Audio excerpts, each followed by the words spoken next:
Buenos días. Vamos a comentar algunos aspectos generales y de forma muy resumida y lo más práctico posible, cómo interpretar una espirometría. Es importante tener en cuenta que la espirometría es una técnica muy sencilla, pero de gran utilidad para el diagnóstico y evolución de algunas enfermedades respiratorias. Lo más tradicional es la utilización para el diagnóstico de EPOC y de asma. Entonces, como les mencionaba, vamos a repasar algunos conceptos generales y vamos a hacer algunas interpretaciones de de algunas espirometrías. Es importante tener en cuenta algunos conceptos. Cuando nosotros solicitamos una espirometría, es importante saber cómo interpretar los parámetros que nos reportan. Es verdad que la espirometría trae ya un informe final, ¿sí? Pero es importante tener en cuenta nosotros lo que debemos valorar. Entonces, para empezar, es importante tener en cuenta los criterios de reproductibilidad de una espirometría, que son como los criterios de calidad de la espirometría. Esto es importante porque pues se debe garantizar la estandarización tanto de la realización como de los resultados de la espirometría.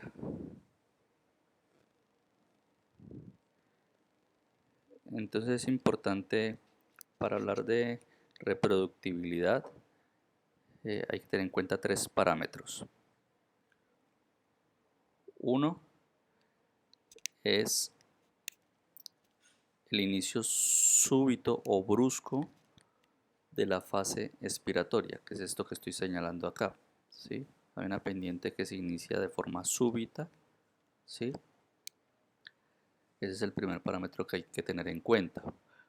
Posteriormente hay una meseta, que es lo que estoy señalando aquí, que más o menos dura un segundo. Y posteriormente un descenso progresivo, lento y progresivo, de la parte final de la expiración. Más o menos este proceso debe durar unos 6 segundos, que es el otro criterio de reproductibilidad. Entonces hemos dicho el inicio súbito, la fase de meseta, luego el descenso progresivo y que la duración deben ser más o menos 6 segundos. Entonces repito, esos son los criterios de reproductibilidad de la prueba, es decir, la que nos garantiza que la prueba esté bien hecha. También es importante tener en cuenta otros conceptos. Por ejemplo, hay un concepto de curva flujo-volumen. Cuando nosotros hablamos de volumen, estamos hablando pues de cantidad de aire que se moviliza, ¿cierto? En este caso que entra o que sale de los pulmones. Lo reportamos en mililitros o en litros, ¿sí? Por decir algo, decimos la capacidad vital forzada es de 4 o 5 litros. El flujo, en cambio, también hace referencia a la cantidad de aire, pero en determinado tiempo. Entonces, lo reportamos generalmente en mililitros por segundo, ¿sí? Por decir algo, el volumen expiratorio forzado en el primer segundo, pues son más o menos 3000 o 4000 mililitros por segundo, ¿sí? Entonces, a eso hace referencia al flujo, a la cantidad de aire que se moviliza en determinado tiempo. Existe otro concepto importante como el de flujo expiratorio máximo, que ahí aparece como FEN. Este hace referencia a la cantidad máxima de aire que yo expulso en la expiración, ¿sí? Es el pico máximo. También se conoce como flujo expiratorio pico. Bien, esa es la cantidad de aire o el máximo aire que yo expulso en determinado tiempo. Luego también está el concepto de BEF1, ¿cierto? Que es el volumen expiratorio forzado en el primer segundo, que es la cantidad de aire que yo expulso en el primer segundo de la expiración, que corresponde mínimo al 80% de la cantidad de aire que yo expulso en la expiración. Entonces, pues estos conceptos son súper importantes para poder analizar bien la espirometría. Hay otro concepto aquí de la capacidad vital forzada, que no es más que la cantidad de aire que entra y sale del pulmón durante el proceso respiratorio, ¿cierto? Es decir, la cantidad de aire que sale en una aspiración forzada después de haber realizado una inspiración máxima. Esto representa como todo el ciclo respiratorio.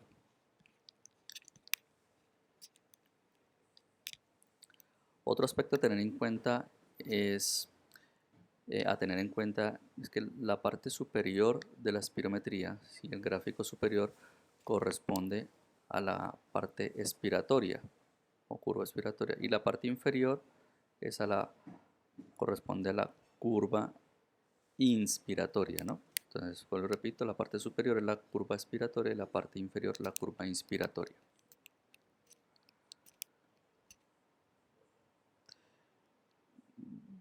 Bueno, en este gráfico lo que podemos observar, digamos, la comparación entre una curva normal en un paciente normal comparado con un patrón obstructivo. Entonces, lo que está punteado, aquí que estoy señalando, digamos, corresponde al gráfico de un paciente normal, si lo que está punteado, y lo que está en línea continua, ¿sí? Que representa en este caso el patrón obstructivo. Entonces, recuerden que en el patrón obstructivo lo que vamos a tener es una dificultad para expulsar el aire, o sea, una disminución de la fase expiratoria. Entonces, observan aquí pues, esta línea continua que representa el patrón obstructivo, mucho menor, ¿cierto? Más angosta, comparada con la línea que está punteada, que es el patrón normal.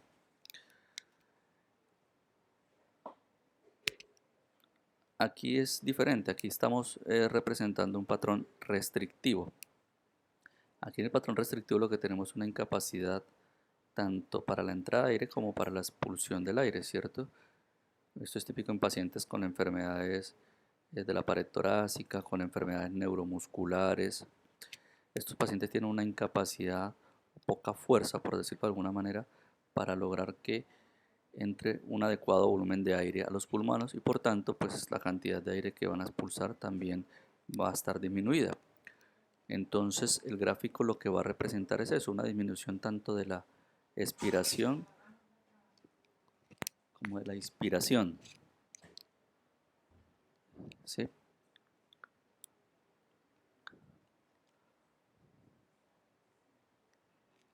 Existen unos patrones que se llaman mixtos. Un ejemplo típico de esto es el paciente EPOC de muchos años de evolución que al final también termina con un componente restrictivo o un desacondicionamiento de la musculatura respiratoria.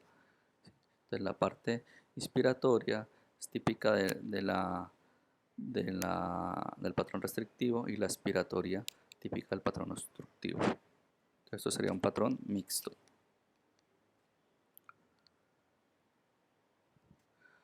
Bueno, hasta aquí hemos repasado las indicaciones de la espirometría, los parámetros a tener en cuenta para asegurarnos que la espirometría esté bien realizada, que tenga unos adecuados criterios de reproductibilidad, ¿sí? Y que básicamente lo pedimos en dos casos, pues esto hablando desde el punto de vista de medicina general, que para pacientes con EPOC o sospecha de EPOC, para confirmar el diagnóstico, pacientes con asma también, y que nos sirve para la evolución. Aquí recordar los criterios de reproductibilidad, que es el inicio súbito, la meseta, el descenso progresivo y la duración de al menos 6 segundos. Entonces, hay que tener en cuenta cómo, digamos, vamos a interpretar los resultados de la espirometría. Entonces, aquí hemos visto cómo se hace, a quién se lo pedimos, cómo nos aseguramos que esté bien hecha. Pero vamos a analizar a continuación eh, cómo se interpretan estos resultados. Antes de esto, solo quiero recordarles que hay unas contraindicaciones, saber a qué tipo de personas se lo podemos pedir o quién no se lo podemos pedir. Entonces, las contraindicaciones absolutas básicamente son en aquellos pacientes que tengan una inestabilidad hemodinámica, paciente que tenga un cuadro respiratorio agudo, ese paciente no puede realizar una espirometría, paciente que tenga una cardiopatía isquémica reciente, ¿sí? Es decir, que tenga una alteración eh, hemodinámica reciente. Esos son los aparatos eh, que se pueden utilizar para realizar la espirometría, ¿sí? Son diferentes formas. Eso ya lo veremos después. Entonces, en este gráfico lo que se resume son los posibles resultados de la espirometría. Entonces, cuando nosotros tenemos una espirometría, lo primero que debemos revisar es la relación entre el BEF1 y la capacidad vital forzada. Este es el primer parámetro que se debe observar. En el caso de POC, este parámetro se debe revisar en la fase postbroncodilatadora de la espirometría, que no se los he mencionado, pero hay que tener en cuenta que la espirometría se debe realizar en dos fases. Una fase que es la prebroncodilatadora, en la que el paciente está en las condiciones normales, es decir, sin tratamiento farmacológico, y después se le repite la prueba después de administrarle un broncodilatador de acción corta, que es lo que se conoce como fase postbroncodilatadora. Puede ser con salbutamol o bromuro de ipratropio, y se vuelve a repetir la prueba y se arrojan los resultados. Entonces, este cociente, esa relación entre BEF1 y capacidad vital forzada, se debe analizar en el postbroncodilatador.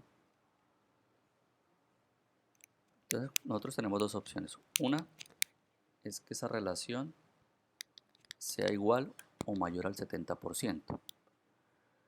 Si el paciente tiene una relación BEF1 sobre capacidad vital forzada mayor o igual al 70%, vamos a decir que el paciente no tiene una obstrucción.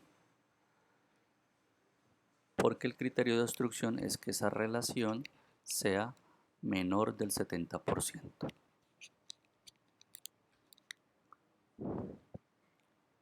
Entonces, si está igual o mayor al 70%, no es obstructivo. Si es menor del 70%, es obstructivo. Bien, entonces si nos ubicamos en el lado izquierdo, patrón, si tenemos que no hay obstrucción, porque la relación es mayor o igual al 70%. Entonces el siguiente paso es mirar la capacidad vital forzada sola. Esta capacidad vital forzada puede tener dos resultados. Uno, que sea igual o mayor al 80%, en ese caso sería normal, entonces vamos a tener una espirometría completamente normal, porque no es obstructiva y tampoco tiene un patrón restrictivo. La otra opción es que esa capacidad vital forzada esté por debajo del 80%. En ese caso, hablaríamos de que no hay un patrón obstructivo, pero como la capacidad vital forzada está disminuida, hablaremos de un patrón restrictivo. Por otra parte, si tenemos la relación BEF1 sobre capacidad vital forzada menor del 70%, miraremos la capacidad, el siguiente paso es mirar la capacidad vital forzada. Si esa es mayor, igual o mayor al 80%, diremos que hay un patrón obstructivo, ¿sí? Es decir, el cociente entre 1 y capacidad vital forzada menor del 70% con capacidad vital mayor del 80%, patrón obstructivo. Si la capacidad vital forzada es menor del 80%, diremos que hay una restricción. Entonces hablaríamos de un patrón mixto, porque hay obstrucción y hay restricción.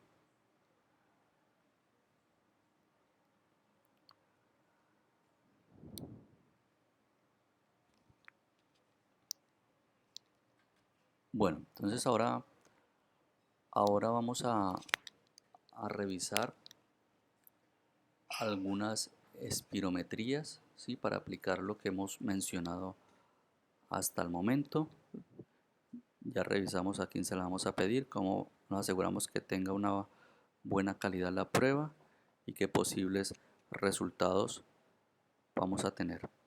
Las espirometrías que les voy a mostrar a continuación, algunas las he realizado yo con el espirómetro que tenemos, entonces algunas no son muy reales, pero simplemente quiero mostrarles los resultados para que sepan cómo interpretarlo. Hay diferentes formas o sea, diferentes informes de espirometría, ¿no? Tienen que familiarizarse con cada uno de ellos. Aquí pues tenemos la curva flujo-volumen. Si uno mira el gráfico ahí a simple vista, pues da la impresión de que el gráfico es de una espirometría normal, porque se cruzan las líneas, ¿no? Se cruzan las líneas, los gráficos se superponen y esto pues sugiere que tengamos una espirometría normal, ¿no? Aquí hay una fase expiratoria que es esta que les estoy mencionando y en la parte inferior la fase inspiratoria, ¿no?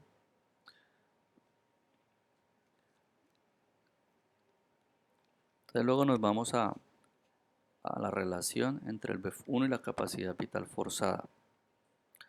Hay una parte que es la prebroncodilatadora, ahí, que es del 93% en este caso, ¿sí? Nos lo dan en porcentaje, pero recuerden que para hablar de diagnóstico de POC necesitamos ver es el resultado en el postbroncodilatador, que en este caso es del 92%. Entonces, en este caso, esta relación está por encima del 70%. Por tanto, no hay un patrón obstructivo. El siguiente paso es mirar la capacidad vital forzada en el postbroncodilatador. Este es el pre-broncodilatador.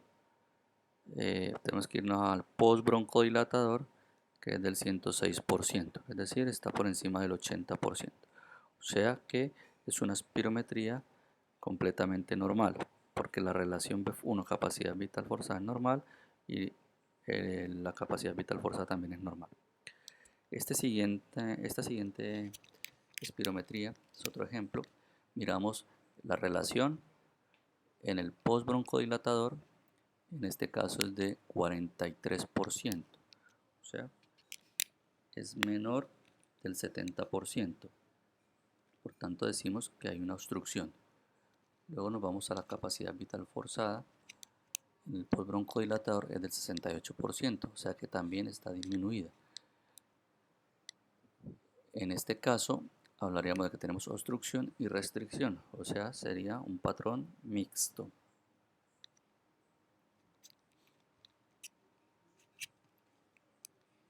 En esta espirometría, que es una de las que he hecho yo,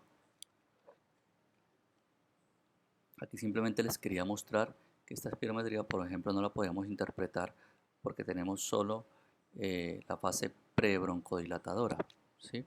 No hay postbroncodilatador. Entonces no la podríamos analizar, ¿sí? Necesitamos, recuerden, siempre una fase postbroncodilatadora.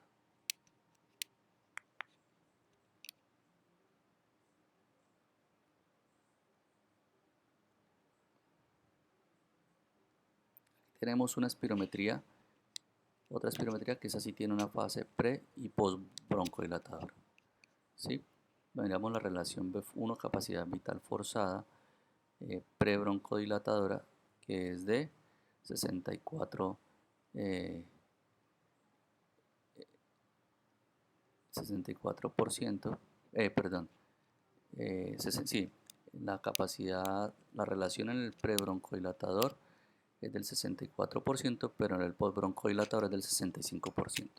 Luego nos vamos a la capacidad vital forzada y vemos que esta espirometría tiene una capacidad vital forzada normal, porque está por encima del 80%, ¿sí? Entonces tenemos relación de 65% con capacidad vital forzada por encima del 80%, es decir, tenemos un patrón obstructivo porque la relación está por debajo del 70% y la capacidad vital forzada está por encima del 80%, o sea, sería un patrón normal.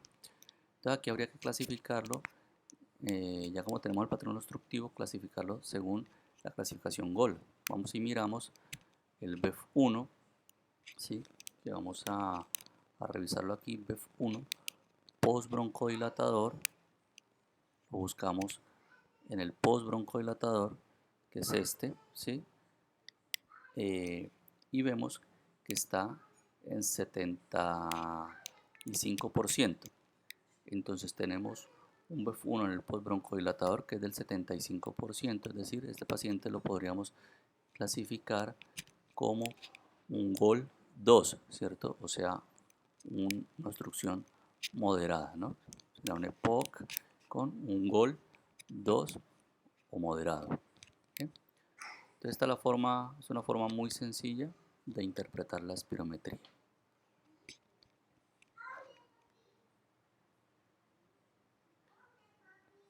Vamos a revisar otra espirometría. Aquí lo que vamos a ir nuevamente es a la relación BEF1 sobre capacidad vital forzada y nos tenemos que ir a el postbroncodilatador. El pre es del 45 y el postbroncodilatador es del 55%, ¿cierto? Este es el postbroncodilatador. Es decir, está por debajo del 70%, o sea que es obstructivo.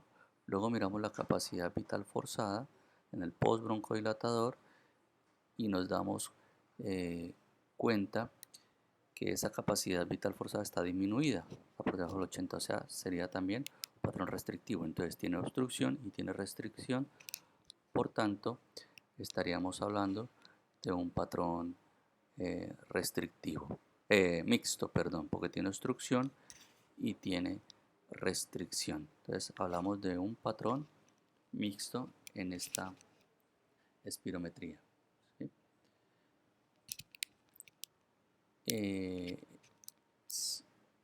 En este caso el BEF1 no tenemos que analizarlo porque pues tenemos les quiero mostrar solo el patrón mixto, ¿sí?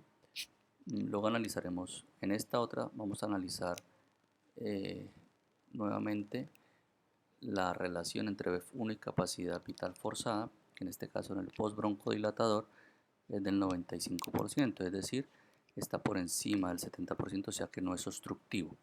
Y luego miramos la capacidad vital forzada, que es del 70%, o sea, está baja, ¿cierto? Está menor del 80%, entonces diríamos que es un patrón restrictivo.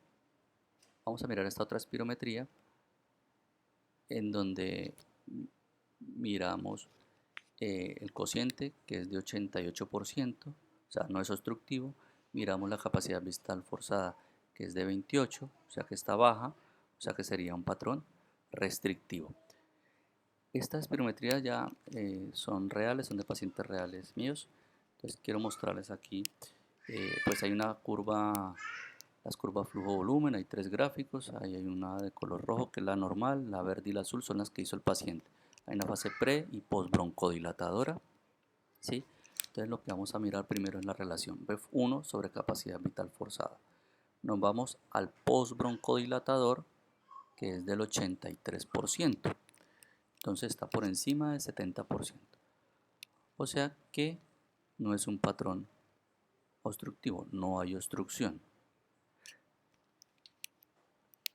Entonces luego tendríamos que ir y mirar el siguiente parámetro, que es la capacidad vital forzada. De la capacidad vital forzada, vamos y la miramos también en el postbroncodilatador y es del 93%. ¿Sí? A veces tienen que tener en cuenta que a veces se informa en litros y a veces en porcentaje. Entonces, aquí la capacidad vital forzada es de 93%. Y hemos dicho que la relación también estaba normal, o sea, es una espirometría completamente normal. Si ustedes miran los gráficos, ya uno, en esta otra espirometría, por ejemplo, esta es otra espirometría, si ustedes miran los gráficos, ya uno podría predecir que la espirometría está alterada. Lo rojo es lo normal y el color azul y verde son lo que los gráficos que hizo el paciente. Ahí se ve que hay una alteración. Vamos a la relación BEF1 sobre capacidad vital forzada en el postbroncodilatador, que es de 47%. O sea, hay una obstrucción. ¿Listo? Entonces aquí tenemos un patrón obstructivo. Luego vamos a la capacidad vital forzada en el postbroncodilatador, que es de 65%. Y entonces aquí está bajo. O sea que tenemos una obstrucción y también tenemos una capacidad vital forzada baja, o sea también hay restricción. Es un patrón mixto. Luego ya si lo queremos clasificar según la clasificación GOL, ¿cierto? Vamos y miramos el BEF1. El BEF1 en el postbroncodilatador, en este caso es del 31%, es decir que a este paciente lo podemos clasificar como un GOL 3, es decir, un GOL 3, o sea, grave o severo. ¿Listo?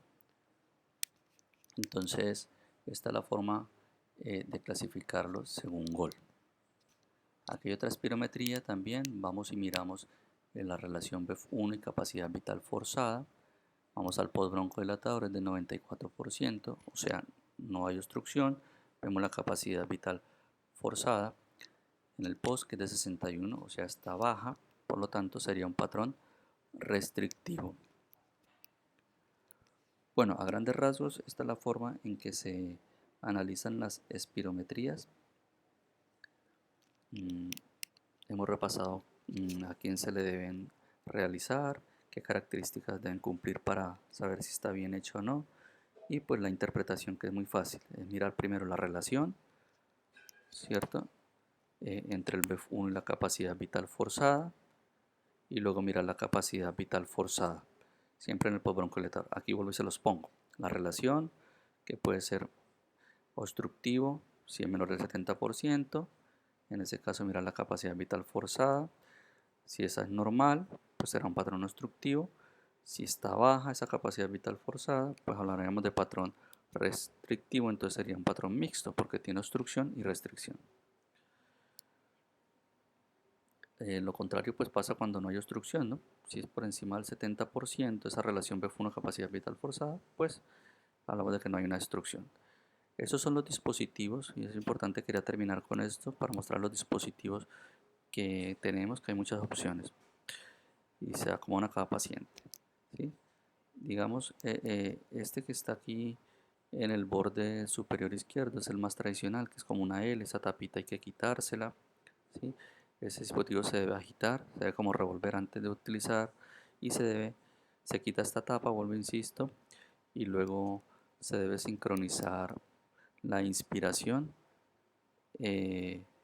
con el inhalador. O sea, al presionar este botón se expulsan unas partículas que debemos sincronizarlo con la inspiración para que esas partículas lleguen al tracto respiratorio. Hay otro dispositivo que es el Turbuhaler. Hay que quitarle esta tapa y eso tiene una ruedita roja, la cual se gira para un lado y luego para el otro. Se escucha un clic, ¿sí? Y cuando está ese clic quiere decir que ya el dispositivo está listo. El paciente pone la boca aquí en este orificio e inspira por la boca con fuerza para que las partículas entren al tracto respiratorio. Este es otro dispositivo que es el anoro, ¿sí? A esta tapa se levanta y al levantar esa tapa queda una boquilla como esta, y ahí lo que hace es el paciente pone la boca, hace un sello, inspira fuertemente por la boca, ¿sí? Y así entran las partículas al tracto respiratorio. Tiene un numerito aquí que va contando cuántas inhalaciones me quedan, ¿sí? Con eso el paciente va teniendo la cuenta, digamos, de si ya se le va a terminar el inhalador o no. Está el dispositivo, esta rueda, que es el Q-Haler, que es el dispositivo del Ceretide, del salmeterol fluticasona. Estos tienen una palanquita, esta palanquita que lo que uno hace es bajar esa palanca y eso es como para cargar la dosis del inhalador. Y el paciente pone la boca aquí en este orificio, hace un sello con la boca e inspira por la boca de forma enérgica para que entren las partículas al tracto respiratorio. Este es el Respimat, que es muy práctico. Eh, esto tiene pues, un cartucho que es este, y una tapa que hay que destapar. Este cartucho uno le da una vuelta y él suena un clic que indica que ya está cargado, ¿sí? Ya cuando está cargado, lo que tenemos que hacer es presionar este botón allí, y al presionarlo pues sale un flujo de aire, un flujo de aire, un gas, que es lo que entra al tracto respiratorio del paciente. El paciente pone la boca ahí en el orificio y presiona ese botón y, y, y el paciente puede realizar la inhalación sin tener que hacer mucha fuerza para la inspiración. Presiona aquí, vuelvo y digo, pone la boca aquí y ya simplemente lo que tienes que inspirar por la boca. Este es otro que es el Breathaler. El Breathaler tiene esa tapa, luego tiene aquí esa es la tapa, luego esto también se levanta, se levanta. Después de levantarlo, eh, después de levantar esta palanca, aquí queda un orificio, un espacio para meter una cápsula, ¿sí? El dispositivo viene con 30 cápsulas, cada día se pone una cápsula allí, ¿sí? Y una vez que uno ha metido la cápsula, uno de estos botones azules los presiona varias veces, que es para triturar la cápsula del inhalador y que el polvo quede liberado, y después lo que hace el paciente cerrar nuevamente esta tapita y pone la boca aquí en el orificio y luego inspira con fuerza por la boca para que entren las partículas al tracto respiratorio. Esto definitivamente, si el paciente no puede utilizar ninguno de estos dispositivos, podemos usar las inhalocámaras, que son estas, ¿sí? Y en estas inhalocámaras se unen los inhaladores tradicionales, que son como una L, y lo que hacen es disparar 2 o 3 veces las veces que se le indiquen al paciente, y el paciente se pone la mascarilla en la cámara y está durante 2 minuticos respirando mientras inhala las partículas del inhalador. Bueno, con esto terminamos a grandes rasgos lo que quería hablar de espirometrías y de dispositivos. Espero que les haya servido de algo.